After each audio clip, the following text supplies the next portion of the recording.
ស្លាប់ទៅចុះឲ្យតែបានជួបមានស្នេហ៍ចិត្តបងនឹងប្រាមេត្តាចរណៃ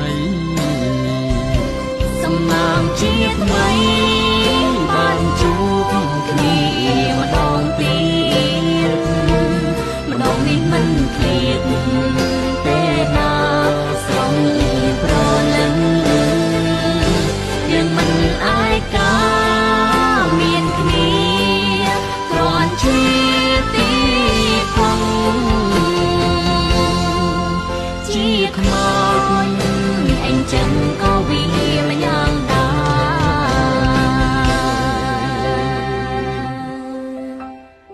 ហេតុអ្វីរូបខ្ញុំមានទុកខំគេទុកអើយកានទ្វេឪពុកនេះជេរគ្មានត្រាប្រណីប្រាតែហឹង្សាផឹកស្រារាល់ថ្ងៃគ្រួសារក្រក្រៃមិនស្គាល់រស្មីក្តីសុខ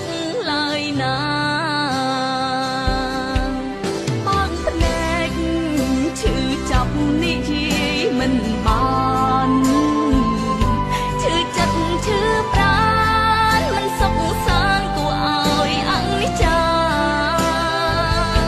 មានតែពួនយំទៅស្បាយទុកខាជីវិតខ្លោចផ្សាព្រះអើយមេត្តាមកជួយខ្ញុំផងមិននឹកស្មានសោះថាបានជួបប្រថ្លៃចិត្តមកភាំងក្តីបីបងត្រក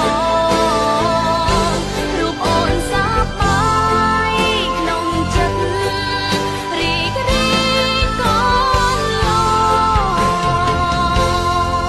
ខ្សែកចំណងចង់អនុសាស្នេហ៍អូននឹងបងជាស្នេហ៍អមតៈបេះដូងបានឆ្លាក់លូគ្រាមរណាជាតិនេះជាតិមុខមិនប្រែសាវ៉ាស្មោះនឹងស្នេហាបងហើយនឹងស្រីស្ដាយអើយសែនស្ដាយមិនបានជួបគ្នាទ្រង់ធ្លាប់ក្រំគ្រា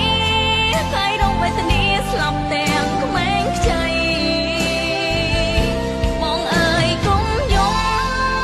នឹកអូនធ្វើអ្វីធ្វើម្ដេចនិស្ស័យអូននឹងចរណៃជួបបានត្រឹមនឹងបងមិនអាចរស់គ្មានអូនទោះរូបបងសូនក៏បងព្រមដែរសុំស្លាប់ទៅចុះឲ្យតែបានជួបមានស្នេហ៍ចិត្តបង